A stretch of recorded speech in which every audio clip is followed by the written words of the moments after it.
नमस्कार। सिनेमा संवाद में आपका स्वागत है। मेरा नाम है अमिताभ।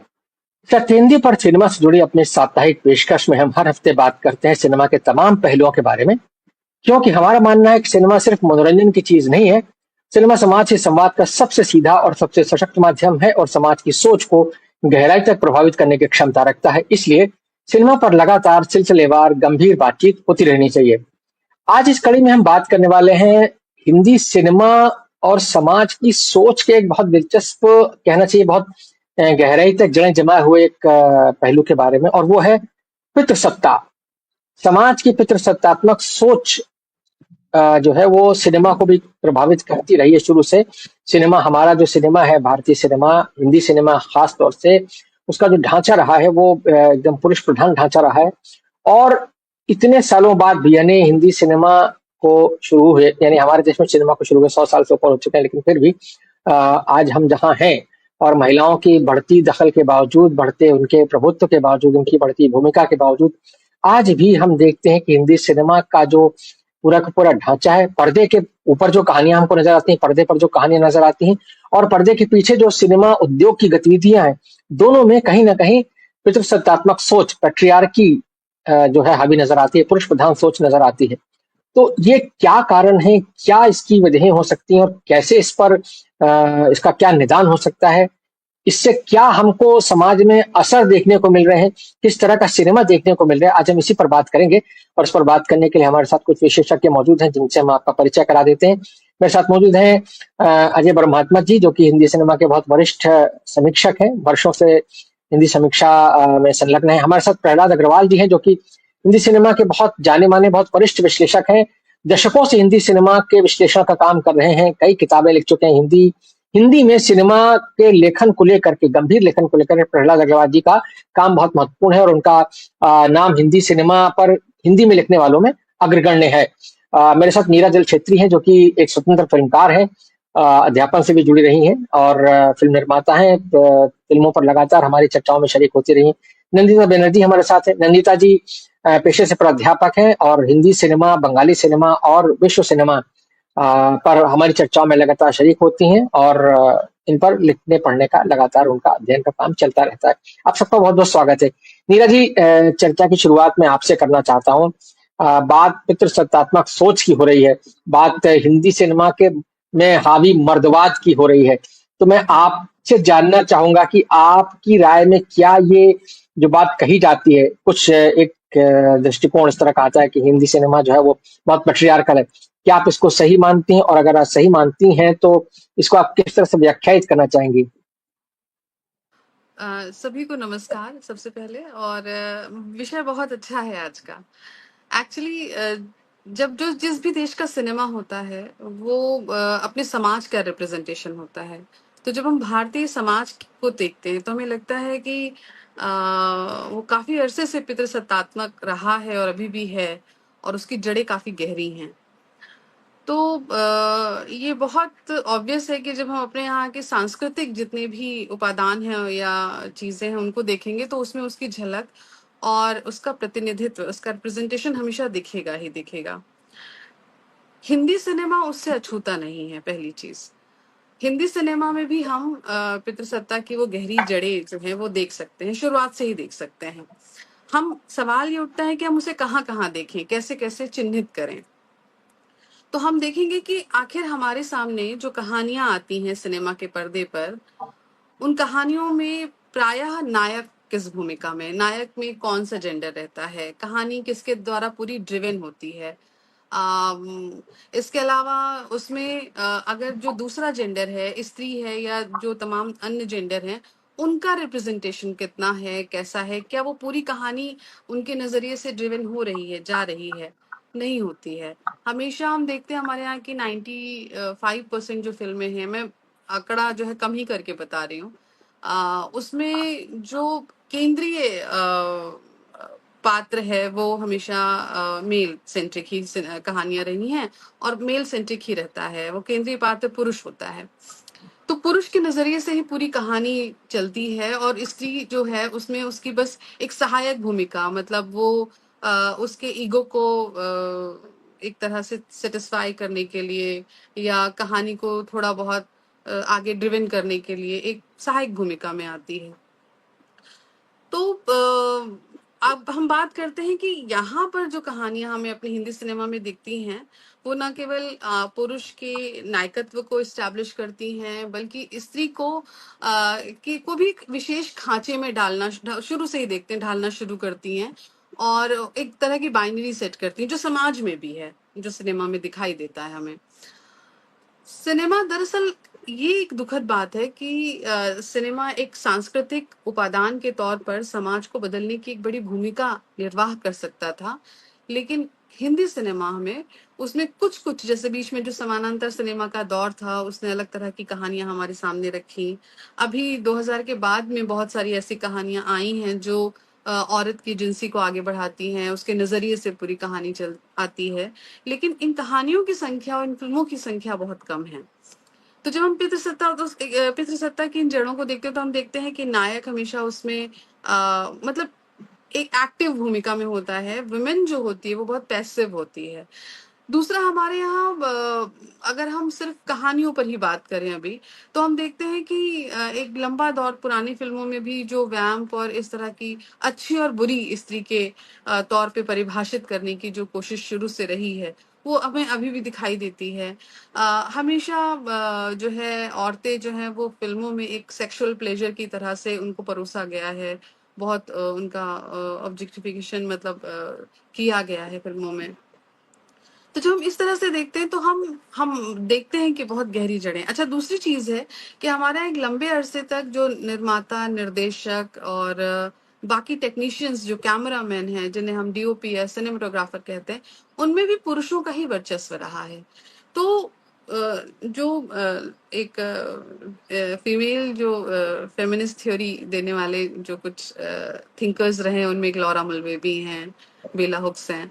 उन्होंने कहा कि अगर आप गौर से देखेंगे, तो उन्होंने अपने एक आर्टिकल है, visual pleasure, narrative cinema and visual pleasure, अगर आप उसको देखें तो उसमें वो कहती हैं कि अगर आप गौर से देखें, तो जो कैमरे की भूमिका है, यानी जो कैमरा सिनेमा में, कहानी में, फिल्मों में मूव कर रहा है, वो बताता है कि उसका पीओवी, यानी कि जो पॉइंट ऑफ व्यू है, वो औरत को देखने का नजरिया क्या है। अच्छा, इधर भी डीओपी भी आदमी है, और ये बार बार हमारे यहाँ ये कहा जाता है कि दर्शक ऐसा चाहते हैं। तो दर्शक में वो जब ये बात बोलते हैं, तो भूल जाते हैं कि दर्शकों में एक बड़ा वर्ग स्त्रियों का है, लेकिन वो उन्हें खारिज करके बस दर्शक कहते हैं, और उस दर्शक में भी उनका पूरा फोकस रहता है कि वो पुरुष दर्शक है। तो पुरुष दर्शक जो है, वो एक सेक्स अपील के साथ औरत के किरदारों को या हीरोइंस को देखना चाहता है। तो कैमरा भी उसी एंगल से मूव करता है सिनेमा के पर्दे पर। आप देखेंगे कि जो क्लोजअप शॉट्स हैं, या जो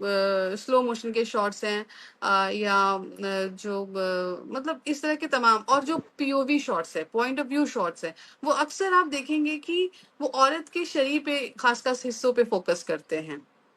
और जी। पीओवी स्पेशली, मतलब इसी में पिछली बार जब हम लोग बात कर रहे थे, तो मैं गुरुदत्त के इसलिए उस आइकॉनिक सीन की बात कर रही थी कि गुरुदत्त के यहाँ के सिनेमा में आपको उनके यहाँ आंखें बोलती हैं, है ना। उनको लगता है कि 80% जो अभिनय है वो एक्टर या एक्ट्रेस आंखों से कर सकते हैं, बाकी फिर बाकी शरीर का काम होता है।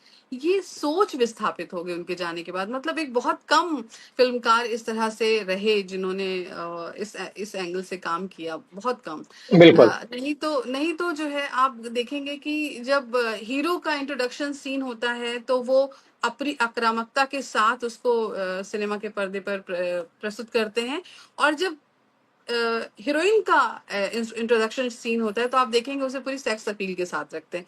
ये डिफरेंस ही अपने आप में तय कर देता है कि सिनेमा का जो पूरा ढांचा है वो कितना पेट्रियार्कल है, जहां वो उसके बिल्कुल। लिए सिनेमा में स्त्री सिर्फ उपभोक्ता है, मतलब एक उपभोग की वस्तु है, और दर्शक एक उपभोक्ता की तरह गया है, और उस जी। दर्शक में भी वो स्त्रियों को खारिज कर देते हैं। लेकिन इसी बीच जो जब विमेन फिल्मकार आती हैं, तो वो बताती हैं कि बिना उसको सेक्स अपील के भी बहुत सुंदर कहानियां नरेट हो सकती हैं। बिल्कुल, थप्पड़ महिला है, फिल्मकारों की भूमिका पर हम आगे महिला बात करेंगे। फिल्मकारों का, जी, जी। हाँ हाँ, की वो भूमिका पूरा पर एक हम आगे लंबा है। बात मतलब करेंगे। इसमें एक जी, सुंदर जी, फिल्म बिल्कुल। तो इंग्लिश इंग्लिश याद आती है, जहाँ वो बिल्कुल। पूरे उसके नजरिए से हम ड्रिवन है कहानी, हम लेकिन नीरा नीरा जब हम जी दूसरे दूसरे राउंड में आएंगे, दूसरे राउंड में जब हम जी जी आएंगे तो हम जी, मीरा फिल्म तो खानों की ये इस सारी भूमिका चीजें पर भी बात हैं, करेंगे। मतलब मुझे ये जो ऐसे आपने लगता बात है। कही है, जी जी, आपने जो शुरुआती टिप्पणी अपनी की है, मैं प्रहलाद जी आपके पास आता हूँ। आपने नीरज जलचित्र की बात सुनी।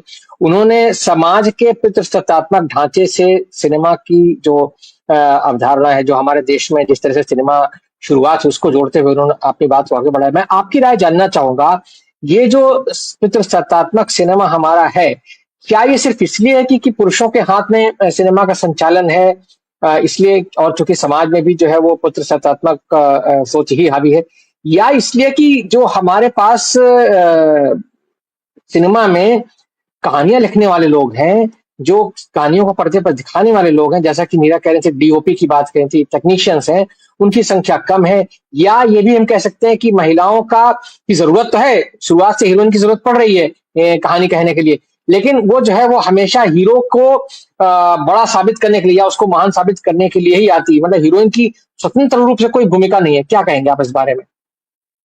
निस्संदेह रूप से हमारा पूरा समाज ही पितृसत्तात्मक समाज, और हम कहते हैं जैसे जैसे स्त्री पढ़ती लिखती आगे बढ़ती नजर आती है, उस हिसाब से उसका समाज में वर्चस्व स्थापित होते हुए नहीं दिख रहा है।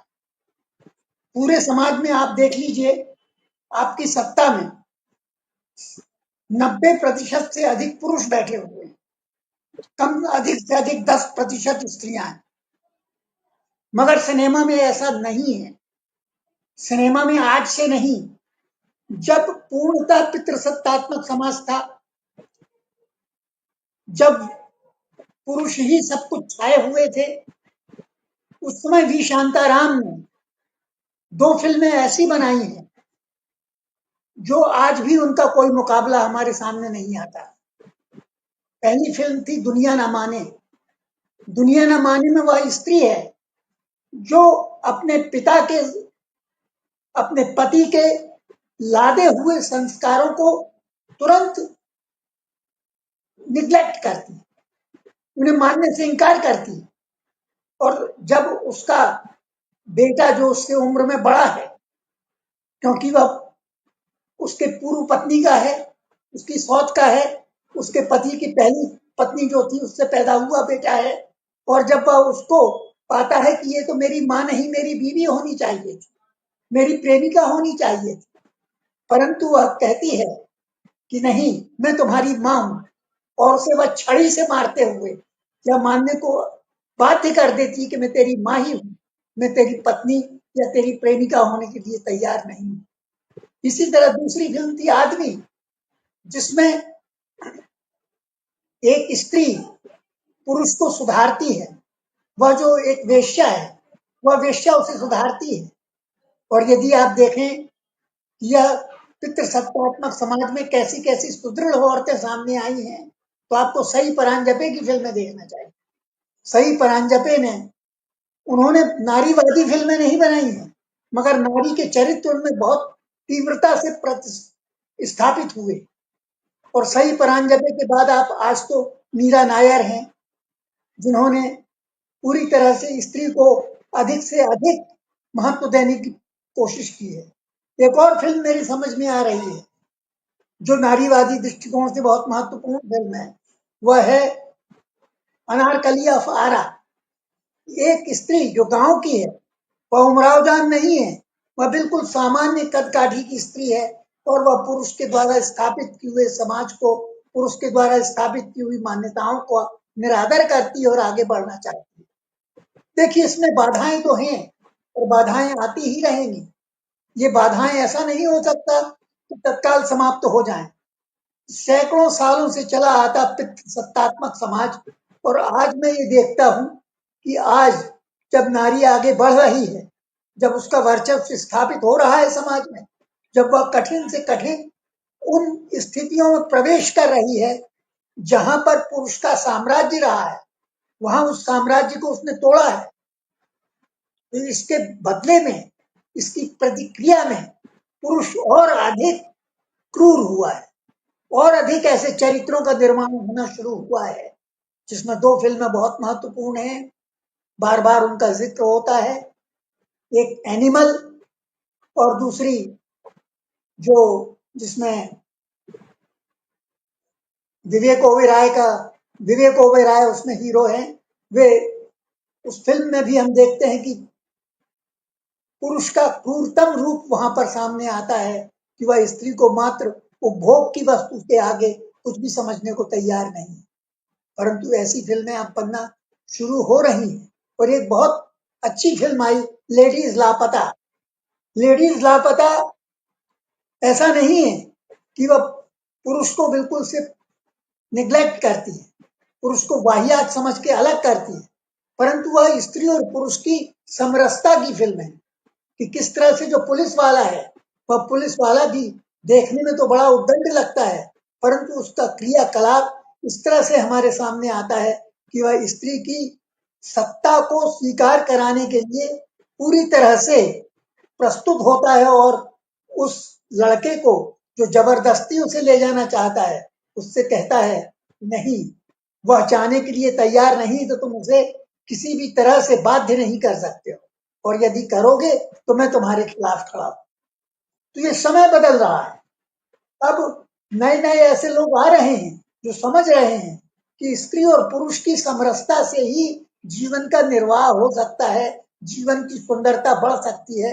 अकेले पुरुष कुछ नहीं कर सकता और अकेले स्त्री कुछ नहीं कर सकती। ये जो बैलगाड़ी है ये दो जानवरों के एक साथ मिलने से, क्योंकि मूल रूप में स्त्री और पुरुष दोनों ही जानवर हैं और दोनों ही जानवर को मनुष्य बनाने के लिए, मनुष्यता लाने के लिए जब मिलते हैं तब वो दोनों जानवर से मनुष्य बनना शुरू होता है उनका। मगर यदि वो अलग अलग खड़े होते हैं तो वो दोनों ही जानवर ही होते हैं और एक दूसरे को खिलाफ, एक दूसरे को नष्ट करने के अलावा और कुछ नहीं करते। तो इस प्रकार हम देखते हैं कि कहीं भी किसी भी तरह से हमें यह नहीं समझना चाहिए कि मनुष्य ही स्थापित हो सकता है पुरुष के द्वारा। पुरुष के द्वारा यदि कोई स्थापित हो सकता है तो वह जानवर ही स्थापित हो सकता है। यदि स्थापना होनी है मनुष्यता की तो इसके लिए स्त्री और पुरुष का समरस होना आवश्यक है, और यह समरसता हमने कई फिल्मों में देखी। हमने कई फिल्मों में हमने पाया कि वह समरसता है। यह समरसता भी शांताराम की ही 2 आंखें 12 हाथ में भी आपको प्राप्त होगी। यह समरसता आपको बिमल रॉय की तमाम फिल्मों में प्राप्त होगी। बंदिनी में किस प्रकार से बिमल रॉय ने, बंदिनी और सुजाता में, जब वह सुजाता कहती है कि नहीं मैं आपकी बेटी जैसी नहीं, मुझे बेटी बनना है, मैं जैसी नहीं बनना चाहती। तो यह जो पूरी तरह से शक्ति का स्वरूप स्त्री का है, यह हिंदी सिनेमा में बहुत ताकत से स्थापित होता रहा है।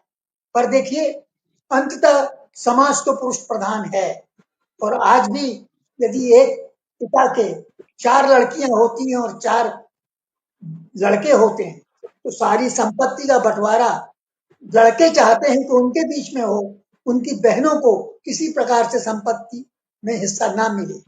तो यह जो स्थिति है कानून बन जाने के बाद भी बिगड़ी नहीं है।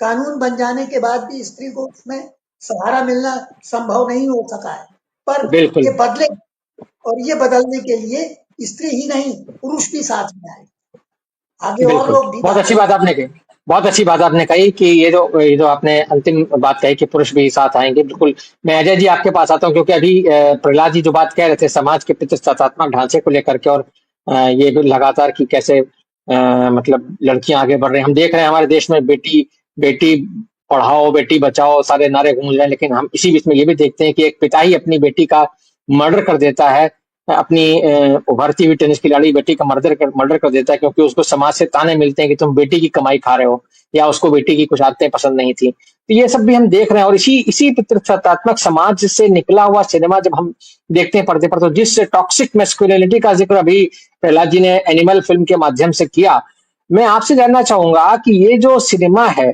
आप इसकी जो ये पेट्रियार्कल सोच है उसको किस तरह से देखते हैं? खासतौर से अभी मुझे याद आ रहा है अभी पिछले कुछ ही दिनों पहले बयान आया, शायद रणवीर सिंह की एक नई आने वाली फिल्म है, उसमें उनकी जो कास्ट है, उनके अगेंस्ट में जो हीरोइन है, तो वो उनसे उम्र में शायद आधी है, ऐसा कुछ बताया गया कि रणवीर सिंह की उम्र 40 साल की है और वो जो लड़की है वो 20 साल की है और उसको लेकर के तमाम सारी बातें आई कि क्या ये जो हीरो हीरोइन की जोड़ियां जो बनती हैं ये किस कदर बेमेल होती हैं और इसको इसी तरीके से देखा जाता है कि साहब हीरो तो कितना भी उसकी उम्र हो जाए उसके लिए यंग हीरोइन हमेशा होनी चाहिए, लेकिन ये उल्टा चलन कभी नहीं चला है और ये हीरोइन जो होती है वो जैसे उसकी शादी हो जाती है या वो माँ बन जाती है उसके बाद उसका करियर लगभग खत्म हो जाता है। क्या कहेंगे आप?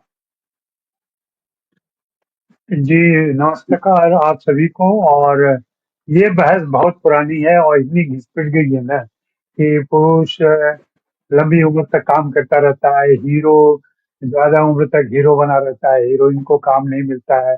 इसका कोई कंक्लूजन नहीं पहुँचा है। हम फिर से वही बातें करेंगे कि ये हो जाना चाहिए कि स्त्रियों को मुख्य भूमिकाएँ मिलनी चाहिए, उनको लंबी उम्र तक काम मिलना चाहिए, उनके अपोजिट जो कास्ट हीरो के तौर पे आते हैं उनसे छोटी उम्र के भी होने चाहिए, लेकिन होता नहीं है। ये सब किताबी बातें होती है, बहस की बातें होती है। सच्चाई यही है कि समाज पितृसत्तात्मक है और कहानियाँ भी पितृसत्तात्मक हैं। कहानियों में पुरुषों का वर्चस्व है। मैं 1-2 छोटे उदाहरण दूँगा अपने व्यक्तिगत जीवन से। पिछले दिनों मैं एक फ़िल्म देखने गया। फ़िल्म देखते हुए ऐसे ही जब फ़िल्म शुरू होने के पहले आपस में बातें चल रही थी, तो पोस्ट रिटायरमेंट कोई एक हमारे सह समीक्षक ने मुझसे पूछा कि आजकल कैसे क्या जीवन बीतता है आपका? तो मैंने कहा कि मैं खाना बनाने में बहुत समय लेता हूँ और खाना बनाता हूँ, पसंद का खाना बनाता हूँ, खाता हूँ। उनका अगला घर में कोई लेडी नहीं है आपके? ये क्रिटिक है, हमारी उम्र के हैं, लंबे समय से फेमिनिज़्म की बातें करते हैं, फ़िल्म में बराबरी की बातें करते हैं। उनका ये सवाल था कि घर में कोई लेडी नहीं है। ये सोच क्या ज़ाहिर करता है? आप इसको कैसे निकाल सकते हैं दिमाग से? लोगों के अंदर बसा हुआ है। इसके अलावा दूसरा उदाहरण दूँगा मैं। भारत से लेके यूरोप और तमाम देशों में घूमने का परिवार के साथ घूमता हूँ मैं। बाय द वे बता दूँ कि मैं ड्रिंक नहीं करता अब, मेरी बीवी-बच्चे करते हैं। तो एक तो पहले उनको आश्चर्य होता है, जब ड्रिंक कहो तो ग्लास लाके मेरे सामने रख देंगे। मैं कहता हूँ मैं नहीं पीता, तो चौंक के देखेगा बहरा। फिर इतना ही नहीं, जब बिल आएगा तो बिल भी मेरे सामने रखेगा। मैं कहता हूँ मैं क्यों बिल दूँ? मैं बिल देने के लिए मैं बैठा हूँ क्या? तो लेकिन ये उसकी सोच नहीं है। वो लंबे समय से ऐसा बना हुआ है कि पेमेंट। और ये थोड़ा और आगे बढ़े तो आप अपने दोस्तों के साथ जाते हैं, अगर उसमें लड़कियों की संख्या है, 2-4 लड़के या कोई एक लड़की भी आपके साथ है, अनजाने में ये होता है कि बिल पेमेंट आप करेंगे। ये लड़की की तरफ से भी आता है। जी। ये कौन-सी सोच है? ये कौन-सी सोच है? ये कहाँ आप कैसे बदल पाएँगे? बाकी फ़िल्मों का व्यावहारिक तौर पे आप देखें, मैं 3 नाम लूँगा, तीनों ने बराबरी के सवाल उठाए, तीनों ने कुछ ऐसी बातें कही जिसको लेके बवाल हुआ। सबसे पहले अनुष्का शर्मा, उसने सैलरी के बराबरी की बात की, कि पारिश्रमिक एक जैसा मिलना चाहिए पुरुषों और पुरुष कलाकार और स्त्री कलाकार को। आज अनुष्का शर्मा कहाँ हैं? पूरे सिनेरियो से गायब हैं वो। व्यक्तिगत आप कह सकते हैं कि ये उनकी व्यक्तिगत पसंद है कि वो काम नहीं करना चाहती है, लेकिन इंडस्ट्री बहुत साजिशन तरीके से काम करती है और कैसे ऐसी आवाज उठाने वालों को गायब कर देती है। दूसरा नाम कंगना रनौत का लूँगा। कंगना रनौत की अपनी व्यक्तिगत जो दुराग्रह और दिक्कतें हैं वो अलग बात है, लेकिन नेपोटिज़्म की बात जिस तरीके से उसने ज़ोर-शोर से उठाई, आज कंगना रनौत कहाँ हैं? उनके पास फ़िल्में नहीं है। और सबसे ताज़ा उदाहरण दीपिका पादुकोण का है, जिसने सिर्फ समय की बात कही कि मुझे 8 घंटे ही काम करना है। इस बात को लेके न सिर्फ वह फ़िल्मकार बल्कि पत्रकार, सोसाइटी, आप लोगों से बात कर यार कंगना वो दीपिका को क्यों देगा कोई इतना समय? क्यों उनकी बात मानेगा? क्या उनके दम पर फ़िल्म चलती है? ये पत्रकार बोल रहे हैं। आप स्टोरी सब पढ़िए, स्टोरी में ये एंगल रहता है। आप किस बराबरी की बात कर रहे हैं? कहाँ से बराबरी आएगी? हमारी सोच, हमारे पत्रकार, हमारे समाज में, जैसा आपने अभी ने बताया कि वो अपने टेनिस खिलाड़ी बेटी को गोली मार दी इसलिए कि लोग ताने मारते थे कि बेटी की कमाई खा रहा है। तो जब तक इस समाज में ये सारी चीज़ें रहेंगी तब तक ये बहस की बातें हो सकती हैं, हमारी सदिच्छा हो सकती है, हम चाहेंगे कि ऐसा हो, लेकिन ऐसा हो नहीं पा रहा है, दिख नहीं रहा है, बराबरी तो कहीं से नहीं दिख रही है। और ये समाज में जो हमारी विसंगतियां हैं, समाज में लंबे समय से जो जड़ता है, ये उसकी सबसे बड़ी वजह है। कौन क्या पहने, कौन कैसे कपड़े पहने, ये सब हम डिसाइड करेंगे, पुरुष डिसाइड करेंगे, और स्त्रियों का कोई स्त्रियों की सोच नहीं आएगी। रही व्यवहारिक बात, तो इंडस्ट्री में महिलाओं की मौजूदगी बढ़ी है, पर्दे के पीछे भी बढ़ी है, पर्दे के आगे भी बढ़ी है, ऑन स्क्रीन भी बढ़ी है। और सेट पे आप चले जाएं तो सेट पर आजकल 50 से 60% महिलाएं दिखती हैं, चाहे वो कैमरा डिपार्टमेंट हो, चाहे वो मैनुअल जो जॉब होता है सेट के ऊपर, वो सब भी करती हुई नजर आती हैं। तमाम बड़े स्टार्स के मैनेजर्स जो हैं वो महिलाएं हैं जो उनको संभाल रही हैं। तमाम पीआर एजेंसियां जो मुंबई में चल रही हैं, उनमें अधिकांश के हेड या उसको चलाने वाली महिलाएं हैं। ये सारा स्ट्रेटजी डिसाइड कर रहे हैं कि स्टार को कैसे बेचा जाएगा, कैसे क्या किया। तो इनकी बातें तो आ रही हैं, लेकिन जब कहानियों की बात आती है, जब फिल्मों की बात आती है, तो उसमें कैसी कहानियां होंगी, तो हम फिर से देखते हैं कि हम फिर पुरानी उसी लकीर पर चले जाते हैं। लेकिन यहाँ मैं दो फिल्मों का ताजा रिलीज हुई फिल्मों का उदाहरण दूंगा। एक मेट्रो वही है। आप मेट्रो को गौर से देखें, यह लड़कियों की कहानी है, यह नीना गुप्ता की कहानी है, यह फातिमा सना शेख की कहानी है, यह सारा अली खान की कहानी है। हाँ? लड़के उसमें उपादान बनते हैं, लड़कों का उपयोग किया गया है उन लड़कियों की कहानी कहने, उनकी आजादी की बात, उनकी दुविधा की बात, उनकी मुश्किलों की बात कहने के लिए। यहाँ नायक प्रधान फिल्म तो ये है ही नहीं, संगीत प्रधान है और महिला प्रधान है। वहीं दूसरी फिल्म आती है मालिक। मालिक अगेन फिर एनिमल, कबीर सिंह के कैटेगरी में जाती है, जहाँ महिला औरत घर में बैठी हुई है और उसके साथ तमाम वो सारे सीमाएं बनी हुई है, घर में वो कैद है, जबकि उसका पति मालिक बनने की, बाहुबली बनने की कोशिश में लगा हुआ है, और वो बनता है, उसके साथ उसके अपनी मुश्किलें आती हैं, फिर कैसे वो छेड़ता हुआ आजाद होता है। बेसिकली बच्चन जी को दोहराया गया है एक आज के रस्टिक माहौल में।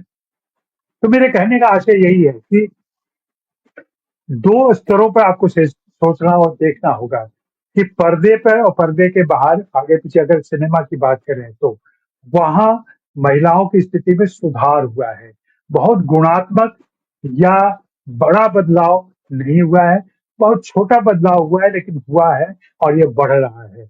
लड़कियां अपनी कहानी कह रही हैं, लड़कियों के हिसाब से प्रोडक्शन हाउस, जोया अख्तर जो लंबे समय तक अपने भाई के प्रोडक्शन में काम करती रही, अब वो बेबी टाइगर से अपना प्रोडक्शन कंपनी चलाती हैं, जिसे दो लड़कियां हेड करती हैं। एकता कपूर का उदाहरण है ये हमारे सामने। और भी तापसी पन्नू ने अपना प्रोडक्शन खोला आउटसाइडर नाम से। अनुष्का शर्मा का प्रोडक्शन चलता है, लगातार फिल्म बना रही है वो। प्रियंका चोपड़ा किस तरीके से काम कर रही हैं, या किस तरीके से उनकी मौजूदगी भारत में और भारत के बाहर दिखाई पड़ रही है। दीपिका हमारे सामने है। करीना का बड़ा उदाहरण हमारे सामने है, जो शादीशुदा है, दो बच्चों की माँ है, बच्चे उनसे छिपे नहीं है, समाज से नहीं छिपा हुआ है, बावजूद उसके वो किस तरीके से काम कर रही है और टॉप की हीरोइनों में शामिल है। काजोल की फिल्म अभी हमने देखी माँ। काजोल एक लीड भूमिका में आती है, उनकी फिल्म ठीक ठाक से चल जाती है, जो महिला प्रधान फिल्म है। तो मैं नहीं कहूंगा कि पर्दे पर अभी भी वो पुरानी बात, 25 साल 50 साल पुरानी बात चल रही है। और प्रहलाद जी की तरह मैं वहाँ एक जगह डिसएग्री करता हूँ उनसे, जब वे स्त्री पुरुष संबंधों को प्रजनन पर ले जाके छोड़ देते हैं। स्त्री पुरुष संबंध और उनकी दोस्ती सिर्फ प्रजनन के लिए नहीं है। अब आज के जमाने में वह दोस्ती दोस्ती भी हो सकती है जहाँ प्रजनन के बारे में सोचा ही नहीं गया, तो तब भी एक समरसता बन सकती है, तब भी एक बराबरी बन सकती है। तो इस तरीके से मैं सोचता हूँ कि मुझे लगता है बिल्कुल कि समाज में अभी भी जड़ता मौजूद है। फिल्मों ने उसको तोड़ा, और फिल्मों में व्यक्तिगत जिंदगी में अगर जाएंगे, इनके स्टार की जिंदगी में, इन कलाकारों की जिंदगी में, इवन टेक्नीशियंस की जिंदगी में, तो काफी तब्दीलियां आ गई हैं। अगर 2 शादी 3 शादी हो जाना बाहरी समाज के लिए अनैतिक लगता होगा, लेकिन ये चुनाव की आजादी है, छोड़ने की आजादी है।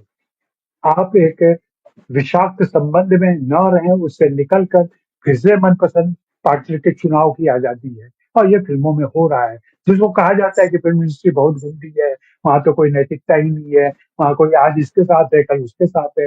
लेकिन इसके साथ होना उसके साथ होना वास्तव में एक आजादी है, यह स्वीकार बिल्कुल करना चाहिए। जी बिल्कुल। ये जो आपने बात कही है आजादी वाली बात, नंदिता जी आपके पास आता हूँ। जिस बात को अजय जी व्याख्यायित कर रहे थे कि वो सिनेमा में बदलाव देख रहे हैं, सिनेमा में पर्दे के ऊपर भी और पर्दे के पीछे भी सिनेमा के चलन में बदलाव देख रहे हैं, लोगों के व्यवहार में बदलाव देख रहे हैं। आपसे मैं जानना चाहूंगा, आप पश्चिम बंगाल से जुड़ी हुई हैं, आपने बंगाली सिनेमा का भी अध्ययन किया, आप फिल्में देखती हैं और हिंदी सिनेमा के बारे में भी आप चर्चा में शामिल होती हैं। मैं आपसे दोनों समाजों का मतलब दोनों तरह के सिनेमा के अंतर के बारे में पूछना चाहूंगा। क्या जो बंगाल के प्रमुख फिल्मकार रहे हैं, मान लीजिए मैं सत्यजीत रे, मृणाल सेन और ऋत्विक घटक, इन तमाम बड़े नामों से शुरू करके तपन सिन्हा इत्यादि का नाम लेते हुए आज के फिल्मकारों पर और आज के बंगाली सिनेमा पर अगर आऊं, तो आप क्या हमारे दर्शकों के लिए उस अंतर को व्याख्यायित कर सकते हैं? और दूसरी बात ये भी कि जो हिंदी सिनेमा, जो मेन स्ट्रीम हिंदी सिनेमा है, बॉलीवुड जिसको हम कहते हैं, उसमें जिस तरह का चलन है कि फिल्में हीरो सेंट्रिक की होती हैं, क्या आप उसमें कुछ नोटिसेबल चेंज देख पा रही हैं? जैसा कि अजय जी कह रहे हैं कि नहीं चीजें बदल रही, आपकी क्या राय है? जी, मैं बहुत दिनों से फ़िल्म देख रही हूँ। बचपन से मेरा मेरा फ़िल्मों की मैं शौकीन हूँ। नहीं जैसे ये जो पेट्रियार्की को लेकर आज हम लोग चर्चे में हैं, ये तो पहले से था, हर जगह पे था। लेकिन आपने सही कहा, अजय जी ने बहुत ही इंटरेस्टिंग तरीके से कहा है। जैसे आजकल heroines they made it a point, जैसे दीपिका पादुकोण, अनुष्का शर्मा और इनके बारे में कंगना रनौत, मतलब ये तो 80s में लोग सोच नहीं सकते। वैसे मी टू मूवमेंट भी बहुत बाद आया ना, वो कभी लोग सोच नहीं सकते थे। तो हिंदी फिल्मों का मेन स्ट्रीम सिनेमा 70s से 90s तक मेरे ख्याल से एक ही जैसे फिल्में बनते गए। और वहां पर पहले वो लड़कियों को, मतलब नारी को ऐसे ही दिखाया कि ग्लोरीफाइड मदरवुड, और नहीं तो बहुत ही अच्छी प्रेमिका। और 80s में तो ऐसे था कि even if you are being raped तो आपको you have to commit suicide. ज्यादा से ज्यादा फिल्में तो अमिताभ की फिल्में बहुत सारे, तो लोग सोचते थे कि लोग अब जी नहीं सकते। मैं पढ़ाती हूँ, मैं अपने स्टूडेंट्स को, मैंने खुद पूछी है उनसे कि ये 6 इंचेस पेनिट्रेशन इतनी इंपॉर्टेंट है आप लोगों की जिंदगी में क्या है। मैंने फीमेल स्टूडेंट्स को पूछी थी एक बार कि अगर आपको बॉम्ब ब्लास्ट हो जाता है, अगर एक कुत्ता आके आपको काटता है, अगर आपका कुछ होता है एक्सीडेंट, कभी आप तो सुसाइड नहीं करते हो। तो ये जो चेस्टिटी का कॉन्सेप्ट कैसे बनाया गया है, और ये इसमें सिनेमा का इतना अवदान है मेरे ख्याल से। Cinema played a pivotal role, क्योंकि सिनेमा देखकर हम लोग बड़े हुए ना। तो जैसे आपने बांग्ला फिल्म के बारे में पूछा, बांग्ला फिल्म भी मेन स्ट्रीम फिल्म में बनती गई, लेकिन अपर्णा सेन के जैसे वहां पर डायरेक्टर थे। तो अपर्णा सेन का जो पहली फिल्म थी वो थी 36 चौरंगी लेन, was a brilliant film। हाँ, जेनिफर कैंडल शशि कपूर की वाइफ थी। इन्होंने एक एंग्लो इंडियन, बहुत ही गहरी नारी पुरुष और ह्यूमन रिलेशनशिप्स के ऊपर बनी थी फिल्में। फिर आगे भी उन्होंने फिल्म बनाई, परोमा नाम की एक फिल्म बनाई थी इन्होंने, जो मेरे ख्याल से लेट 80s में आई थी। राखी ने जी बिल्कुल, राखी, परोमा। तो परोमा वॉज अ लैंडमार्क उन दिनों। परोमा को मतलब जैसे लोग कहते हैं ना, men are we are born free but in chains, एक जो कॉन्सेप्ट है, तो वही कॉन्सेप्ट को लेकर, मतलब actually marriage is an institution, और कितनी उसका इम्पोर्टेंट कितनी है, ये लेकर बहुत सारे चर्चे हुए उन दिनों। एक्स्ट्रा मैरिटल अफेयर्स के बारे में लोगों ने तो काफी कुछ कहा था फिल्म के। लेकिन आज भी जब मैं फिल्म बार बार देखती हूँ, रिविजिट करती हूँ ना, हर एक बार अलग अलग चीजें मुझे नजर आती है। तो ये सब छोटे छोटे चीजें बांग्ला फिल्मों में है। बांग्ला फिल्म जैसे हिंदी में भी बन रही है, वैसे बांग्ला में भी बन रही है।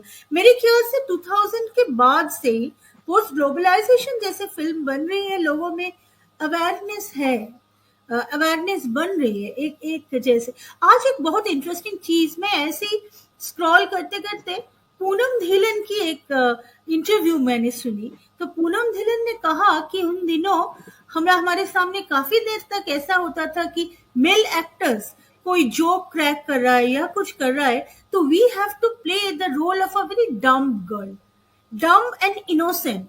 ये जो डम और इनोसेंस का कॉन्सेप्ट था ये बनाया हुआ था, ये नॉर्मल नहीं था।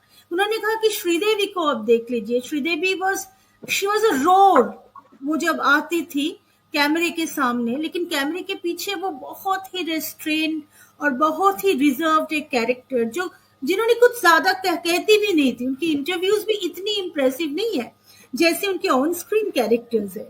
तो वो बात इसीलिए just to prevent the male advances, unwanted male advances, वो लोग ये तरीका लेते थे।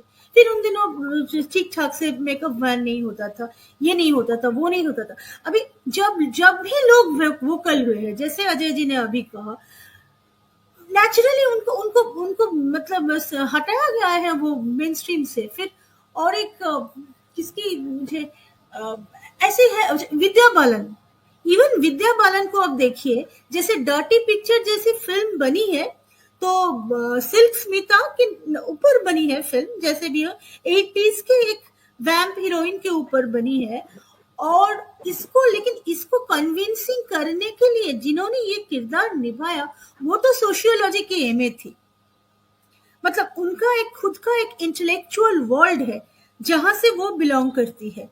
मतलब सिल्क स्मिता की रोल उनकी क्लास बने, डोंट टेक मी अदरवाइज, कि उनकी क्लास की कोई हीरोइन इन्होंने ऐसा नहीं प्ले किया, सी ग्रेडेड। और फिर भी in spite of all that, dirty picture becoming a hit, becoming a box office success, Vidya Balan was also nowhere। जैसे उनको मतलब मिलना चाहिए था फिल्म, इतनी नहीं मिली है, क्योंकि लोगों ने वो जो चैलेंज है, वो जो इनसिक्योरिटी लोग डाल देते थे, वो बात लोगों को अच्छी नहीं लगी। अभी तक लोगों के पास वही कॉन्सेप्ट है कि women are very nice women. और अभी बंगाल में क्या चल रहा है आपको पता होगा कि एक कॉलेज में एक रेप केस को लेकर हर जगह पर बहुत सारे मतलब जी हाँ डिस्कशन चल रही है। फिर एक लोगों को ऐसे ढूंढ के निकाल रहे हैं ये लोग कि कोई एक बहुत ही मतलब 30s की अर्ली 30s की एक अध्यापक है राजदीप माइती, वो क्या करते थे कि फेसबुक में हर किसी को कुछ भी लिख कर भेजते, और पार्टी का उनका सपोर्ट भी है। अनफॉर्चुनेटली ये लोग ज्यादा से ज्यादा रूलिंग पार्टी से बिलोंग करते हैं। तो ये जो कितनी टॉक्सिक मैस्कुलिनिटी है आप सोच नहीं सकते। तो ये सब समाज में है जिसका रिफ्लेक्शन फिल्मों में पड़ रहा है। जैसे अभी अजय जी ने कहा कि 8 घंटे के लिए दीपिका पादुकोण ने मांग की है, कुछ खास नहीं है। इसी के काउंटर मैंने पढ़ी है कि रश्मिका मंडना ने कहा कि हमारी साउथ में तो 12 घंटे की फिल्म बनती है, एकदम 6 से 6 तो या 8 से 8 तक, तो हम सब यूज टू है, जितनी पेमेंट हमें मिलती है इतनी पेमेंट से हम लोग इतनी डिलीवर करेंगे। तो ये भी सोच अलग है, लेकिन पेट्रियार्की तो एक क्या कहते हैं, ये कॉन्सेप्ट है, पेट्रियार्की लोगों में घुट के भरी हुई है। फिर सर ने अभी कहा कि जब भी मैं कहीं खाने के लिए जाती हूँ हर समय बिल के लिए ये लोग मुझे अप्रोच करते। ये तो जी मैं तो अकेली हूँ, सिंगल हूँ, तो जब ही मैं पुरुष दोस्तों के साथ कहीं गई हूँ, बहुत बार ऐसे हुई है कि मतलब मेरे पास मैं ही ट्रीट दे रही हूँ, मैंने ही न्योता दी है सबको, लेकिन वो जो बगल में बैठी है वो कोई भी हो, उनके सामने बिल रख देता है। और अगर अल्कोहल ड्रिंक के बारे में आप पूछे तो लोग सोच नहीं सकते, हर वक्त वो जो मेल जो मेंबर है जो उनमें बहुत प्रोमिनेंट दिखता है। और मुझे याद है उन दिनों मैं थोड़ी यंगर थी, कलकत्ता की एक बहुत फेमस जगह है, उसका नाम है Trupti's was like a coffee house, लेकिन वहां पर ये लोग मतलब इंटेलेक्चुअल डिस्कशंस वगैरह होते थे, हम लोग फिल्म फेस्टिवल के बाद आते थे, बहुत मतलब ब्रेनस्टॉर्मिंग, जहां पर अल्कोहल भी सर्व किया जाता था। तो एक एसी और नॉन एसी 2 जगह होते थे। तो मुझे याद है वो मैंने ना एक बार जाके, एक पता नहीं क्यों उसने ठंड था या कुछ, नॉन एसी में मैं बैठ गई, नॉन एसी में मैं बैठ के कुछ काम कर रही हूँ और मैंने कुछ ऑर्डर दी है। अभी 15 मिनट 20 मिनट 25 मिनट 30 मिनट हो गए, तो मैंने कहा अरे यार क्या हो गया, तो तो इन्होंने कहा सर को आने दीजिए ना, फिर सर्व करते। तो मैंने कहा कौन से सर? सर कहाँ है यहाँ पे? तो उन्होंने कहा क्यों आप इनके साथ नहीं है? एक बहुत ही लंबा, मतलब बहुत ही सूटेड आदमी। मैं इनको पहचानती नहीं हूँ। तो कहा वो नहीं तो मैडम हम लोग आपको सर्व नहीं कर सकेंगे। सर्व नहीं किया इन लोगों ने, and I had to literally walk out. तो ऐसा होता था कलकत्ता में भी। आज का जी जी थोड़ी जी, चीज आपने बहुत दिलचस्प आपने किस्सा सुनाया। और ये देखिए, जो समाज की प्रतिस्पर्धात्मक सोच की हम बात कर रहे हैं, उसका एक बहुत इंटरेस्टिंग एग्जाम्पल है। मैं नीरा आपके पास आना चाहूंगा। ये जो बिल देने वाली बात, जहाँ जो अजय जी ने उठाई थी और इसको नंदिता जी ने भी कहा, मुझे इन दोनों की बातें सुन करके वो स्पर्श फिल्म का एक सीन याद आ गया अभी अचानक, आप लोग की बात सुनते सुनते, जिसमें नसीरुद्दीन शाह और शबाना आजमी जाते हैं और वो नसीर, चूंकि उस फिल्म में एक दृष्टिबाधित व्यक्ति का रोल प्ले कर रहे हैं, तो वहां जब बिल देने की बात आती तो वो शबाना आजमी के सामने बिल रखता है, तो वो थोड़ा नाराजगी से कहते हैं, ये क्या कैसी कटसी है कि लेडीज को बिल दिया जा रहा है। तो वो जो एक मतलब मेल ईगो कहीं ना कहीं होता है ना, कि मैं आई एम द प्रोवाइडर, मैं प्रोवाइडर हूँ, मैं लीडर हूँ, मैं ये आगे ले जाऊंगा। तो वो कहीं ना कहीं मेल ईगो हर्ट होता है। तो मैं नीरा आपके पास आना चाहता हूँ। ये जो चीजें हैं, जैसा कि अजय जी ने भी कहा कि वो बदल रही हैं, तो बदलाव की वो कौन सी कहना चाहिए, बदलाव की वो कौन सी मिसालें या कौन से चिन्ह आप देख रही हैं? आप क्या उसके बारे में कहना चाहेंगी? मैं नीरज दिलचस्पी से बात कर। जी जी, मैं आपके पास आऊंगा, नंदिता जी आपके पास आऊंगा। मैं अभी नीरज दिलचस्पी से बात करूँ। जी जी, नीरज जी। जी। देखिए, अब जब ये सारी बातें हो रही हैं तो पेट्रियार्की को सीधे सीधे अंडरलाइन हमारे यहाँ सिनेमा में कभी कभी तो किया गया है, और सीधे सीधे सवाल भी किया गया है। उसका अच्छा एग्जाम्पल, हालांकि थोड़ा आयरनी है कि पिंक जैसी फिल्म जो इस तमाम सोच पे सवाल उठाती है, वो सवाल उठाने वाले भी एक मेल कैरेक्टर अमिताभ बच्चन है वहाँ।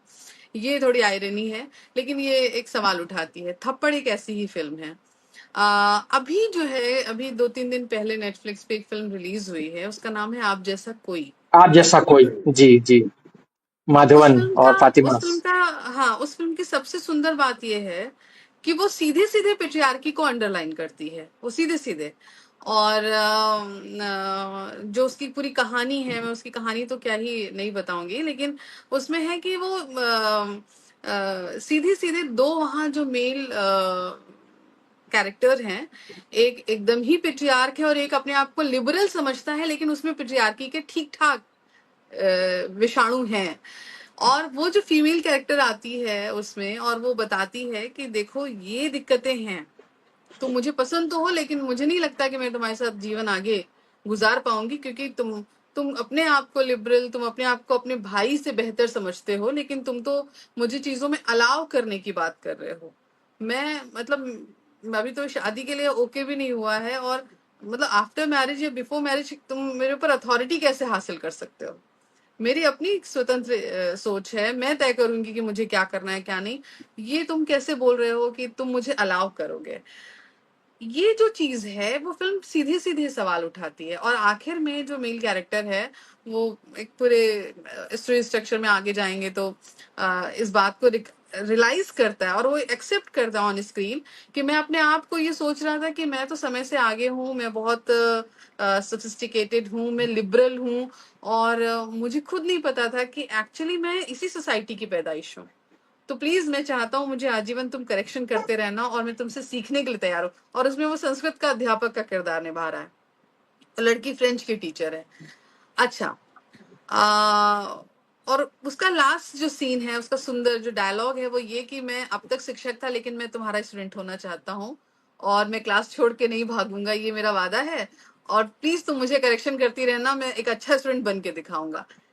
ये जो आखिर तक आकर फिल्म ट्रांसफॉर्म होती है, या जो ये एक मैसेज छोड़ती है, इस तरह की फिल्में एक उम्मीद देती हैं कि ये बहुत भाषणबाजी नहीं है, कुछ नहीं है, लेकिन धीरे से ये कहना कि एक्चुअली तुम्हें, जो लोग अपने आप को सो कॉल्ड लिबरल समझ रहे हैं या सो कॉल्ड बहुत बिग हार्टेड समझ रहे हैं कि अरे हम तो ऐसे हैं, हम सारी छूट देते हैं। जैसे ही आप अथॉरिटी की तरह ये बोलते हैं कि आप दे रहे हैं, आपको खुद ही नहीं पता है कि पेट्रियार्की आपके भीतर कितने गहरे मौजूद है, और आपको ये खुशफहमी रहती है कि अरे मैं तो बाकी दुनिया जो है इतनी सड़ांध से भरी हुई है, ये कितने खराब लोग हैं, और मैं इनकी तुलना में कितना प्रोग्रेसिव हूँ, क्योंकि मैं मतलब चीजों के लिए लोगों को अलाउ करता हूँ। अलाउ करना ही अपने आप में ये बताता है कि आप अथॉरिटी मानते हैं खुद को, और दूसरे को एक अपने अंडर कोई सबऑर्डिनेट, जिसको आप मतलब वो एक स्वतंत्र व्यक्तित्व नहीं है, आप अलाउ करेंगे। ये पूरा डिस्कोर्स बहुत सुंदर तरीके से आप जैसा कोई फिल्म उठाती है। आपने जी, कहा कि कहाँ बदलाव की अगर चीजें देखें तो बहुत आपने सारी उसकी ऐसी मिसाल तो दे होता दी है। बदलाव की। हाँ, जी, जी, बदलाव की हाँ। मिसाल आपने दे तो दी। बदलाव जी, की जी। जैसे इस तरह से देखें, अलंकृता श्रीवास्तव है, एलिना यादव है, क्या कहते हैं हमारी रीमा कादगी हैं, इंग्लिश बनाने वाली जोया हैं। इस तरह के तमाम जो फीमेल डायरेक्टर्स आ रही हैं, और उन्होंने, और इस मामले में अगर हम कहें तो जो ट्विंकल खन्ना है, उन्होंने भी द पैडमैन जैसी कुछ फिल्में प्रोड्यूस की हैं। अनुष्का शर्मा ने भी अच्छी फिल्में प्रोड्यूस की हैं बीच में। तो इस तरह से अगर हम देखें तो कुछ चीजें तो बदल रही हैं, एक डिस्कोर्स खड़ा हो रहा है। लेकिन चूंकि सोसाइटी में ये पेट्रियार्की की जड़ें इतनी गहरी हैं, जिसका जिक्र आपने एग्जाम्पल के तौर पर किया कि टेनिस खिलाड़ी लड़की को उसके पिता ने ही मार दिया। अब आप सोचिए कि जब सोसाइटी ऐसे देख रही है, और एक और चीज, हमारे सिनेमा ने एक लंबे वक्त तक जो स्वतंत्र स्त्रियां हैं उनको वैम्प की तरह पोर्ट्रेट किया है और बीच में 80s 90s में आप देखिए कि उन्हें लगता था कि जो लड़कियां कामकाजी हैं वो घर जैसे या फैमिली जैसे या विवाह संस्था जैसे स्ट्रक्चर को तोड़ देती हैं। ये भी बड़ा नैरेट किया, इन सब ने बड़ी नेगेटिव भूमिका निभाई इस तरह के थॉट ने। अब जाके इधर थोड़ा सा चीजें बदल रही हैं। दिल धड़कने दो में वो लड़की असर्ट करती कि मैं डांसर हूँ, मैं इसको कंटिन्यू रखूंगी, तुम हो बिजनेसमैन के बेटे तो वो तुम्हारा प्रॉफिट, तुम्हारा मतलब लेगेसी है ना, तुम वहां से आ रहे हो, मेरी आइडेंटिटी तो ये है और मैं इसे करना चाहूंगी। और वो उसको ठुकराती है, मतलब उस कैरेक्टर को। तो इस तरह से और ये जोया की फिल्म है, तो अपने स्वतंत्र व्यक्तित्व के लिए, अपनी इंडिपेंडेंट के लिए इधर की जो स्त्रियां हैं वो असर्ट कर रही हैं। और अब का सिनेमा कई बार कोशिश करता है कि उन्हें वैम्प की तरह पोर्ट्रेट ना करे, तो वरना उन्हें लंबे समय तक इस तरह की स्वतंत्र स्त्रियों को पोर्ट्रेट किया जाता रहा है। तो ये बदलाव तो हो रहा है। एक और जी, चीज आप देखेंगे कि जितना आक्रामक या पिट्रियार्कल कैरेक्टर को, जो जिससे एग्जाम्पल भी दिया आपने, क्या नाम है, एनिमल वगैरह का, जितना उसका एक्सेप्टेंस है, उसके अपोजिट में विमेन डिस्कोर्स को रखने वाली फिल्मों को उतना ही क्रिटिसाइज या सेंसरशिप या ये सब हो जाता। अंडर लिपस्टिक अंडर माई बुरखा या फायर या तमाम ऐसी और फिल्में जिनको ठीक ठाक पास्ड ऑडियंस ही आपको नहीं मिलेंगे, है ना, देखने ही लोग नहीं जा रहे हैं चीजों को के बदलाव के लिए। तो आप ये इससे भी समझ जाते हैं कि जो जी, सोसाइटी है वो बिल्कुल, बहुत बदलने को तैयार नहीं। एक लास्ट चीज बिल्कुल, मैं और बिल्कुल। ऐड करूंगी कि यौन हिंसा हमारे यहाँ फिल्म में बढ़ी है। मतलब उसको यौन हिंसक दृश्यों को थोड़ा प्रेजर की तरह प्रस्तुत किया जाने लगा है। और एक पहले तक हमारे यहाँ जो कॉमेडी थी ना, वो अभी सेक्स कॉमेडी भी बहुत ज्यादा आ गई है। और ये देखना पड़ेगा हमें कि जो हमारी शब्दावली है उसमें भी हम स्त्रियों को नीचा ही दिखाते हैं, गालियों के मार्फत या सेक्स जोक्स के मार्फत। और इनकी स्वीकार्यता फिल्मों में बढ़ना चिंता का विषय, जबकि एक वक्त तक हमारे यहाँ ठीक ठाक स्वस्थ कॉमेडी फिल्में ऋषिकेश मुखर्जी के वक्त तक बनती जी, रही हैं, जी, जी। और जिन्हें अभी भी आप देख सकते हैं किसी के साथ। लेकिन ये बिल्कुल, जो सारी बिल्कुल। जो स्लैंग है, जो भाषा है, जो कहानी है, और जिस तरह के आक्रामक कैरेक्टर्स जो होते हैं एक्शन फिल्म में, उसमें तो गायब ही हो जाती हैं स्त्रियां।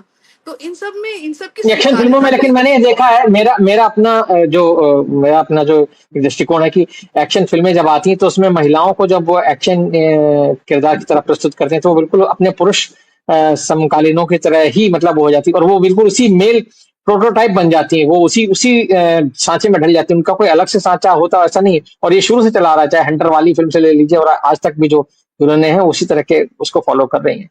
बहरहाल, हाँ, वो ये जो, जो आपने हाँ। बात रखी है, जी, जी। जी, जी, जी, जी, बात आपने जो रखी है, मैं प्रहलाद जी आपके पास आता हूँ। ये जो बात अभी नीरा कह रही थी, और उसमें से ये बात निकल करके आती है, जब हम कि स्त्री पात्रों को हम जब पुरुषों के सांचे में ढाल करके प्रस्तुत करते हैं हमारे सिनेमा में, तो वो भी कहीं न कहीं उसी मर्दवादी दृष्टिकोण से संचालित नज़र आती है। जैसे कि मान लीजिए, जब फ़िल्मों में हम कोई महिला पुलिस इंस्पेक्टर दिखाते हैं या महिला डाकू दिखाते हैं, ये तो हम दिखाते हैं कि वो किसी परिस्थिति के वश जो है वो डाकू बनी, चाहे वो पुरुष हो चाहे महिला हो, और उस पर कोई अत्याचार हुआ होगा। महिला के साथ में अक्सर हम ये दिखाते हैं कि हाँ भाई, उसके साथ कोई यौनाचार भी हुआ होगा, दुष्कर्म हुआ होगा।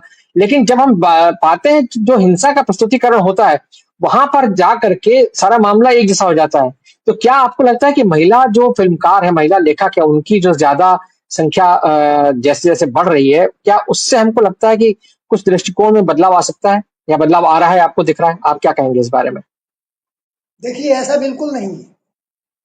ये सोच लेना कि महिलाएं ही महिलाओं का साथ देंगी, महिलाएं ही महिलाओं को बहुत सुंदर ढंग से प्रस्तुत करेंगी, ये बिल्कुल गलत बात है।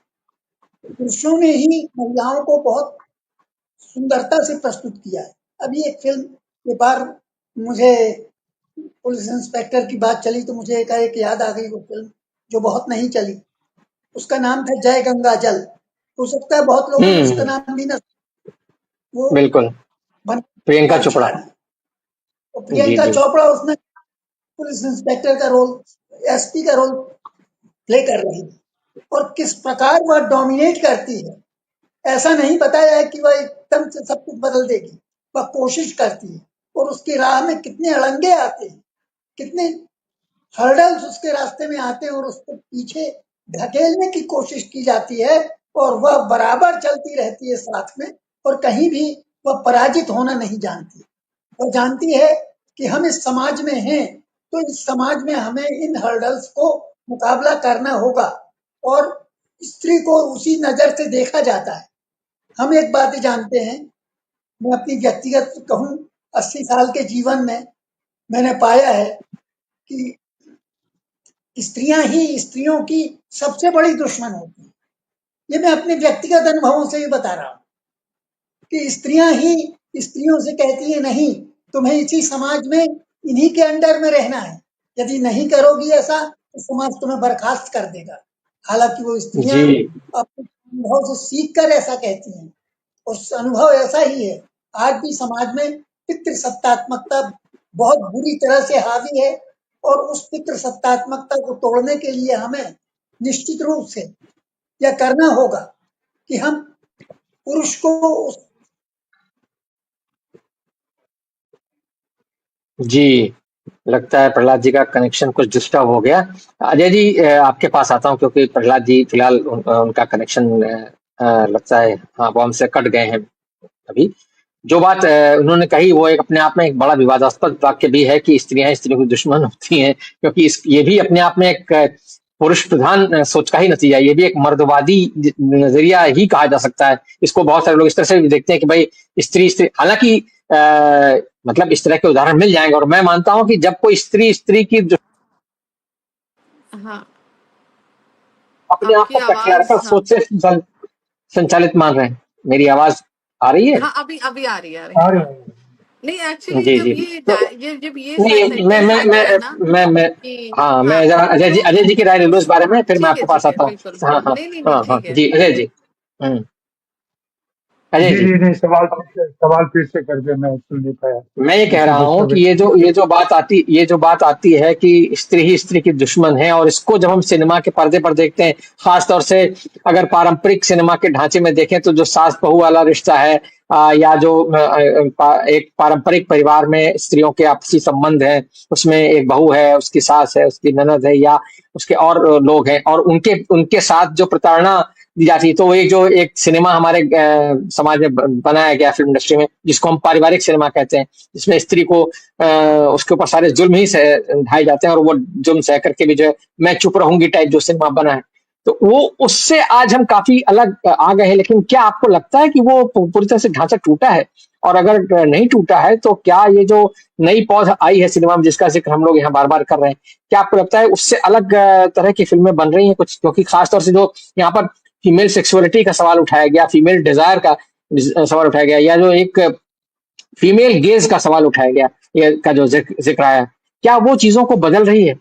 क्या कहेंगे आप अजय जी? नहीं, मेरा मानना है कि चीजें तो बदल रही है, जैसा कि मैंने पहले भी कहा कि चीजें बदल रही है, थोड़ी गति उसकी धीमी है। और ये जो स्त्री ही स्त्री की दुश्मन है, ये वाली सोच भी कहीं ना कहीं आपने खुद ही कहा कि ये पुरुषों के द्वारा ही स्थापित किया गया है।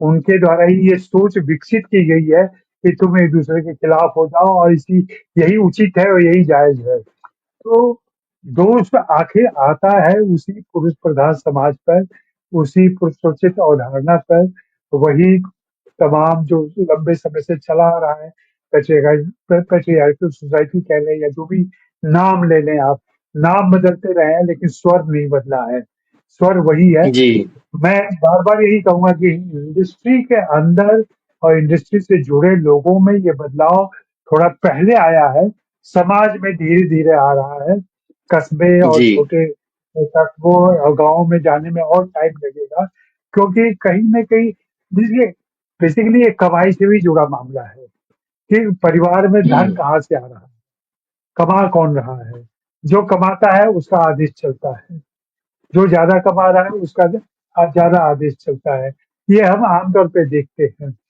तो अगर स्त्रियां आजाद होंगी, स्त्रियां कमाएंगी, स्त्रियों की बराबर की भूमिका आएगी, तो समाज में उनकी भी भूमिका बढ़ेगी। फिल्मों में भी यही होगा, बिल्कुल लेकिन कहानी के स्तर पर कहें, निर्माण के स्तर, कहानियां नहीं बदल रही हैं। अगर आप साहित्य में चले जाएं ना, तो साहित्य में भी कोई बहुत बड़ा बदलाव नहीं दिख रहा है। इधर बहुत सारी लेखिकाएं आ गई हैं, लेकिन उन लेखिकाएं लिख क्या रही हैं, अगर उनका विश्लेषण करें तो बहुत ही मिक्स निष्कर्ष पे आप पहुंचेंगे। वो कहना उचित नहीं होगा, विवादास्पद हो जाएगा मामला, लेकिन मेरा ये कहना है कि स्व से निकलकर पर की बात करना, समाज की बात करना, उनके लिए अभी भी उतना मुमकिन नहीं है। और ये लगभग वही स्थिति है जो 70s के महिला प्रधान फिल्मों में होता था। जब महिला जी प्रधान फिल्में बनती थी, वो महिलाओं पर ही केंद्रित रहती थी, क्योंकि वही बड़ी बात थी, उनकी बिल्कुल आजादी ही महत्वपूर्ण थी। लेकिन जिस महिला दृष्टिकोण की बात हम कर रहे हैं, तो महिला दृष्टिकोण से महिलाओं तक सीमित नहीं रहना चाहिए, वह पुरुष किरदारों के लिए भी आएगा, समाज के दूसरे पहलुओं के लिए भी आएगा।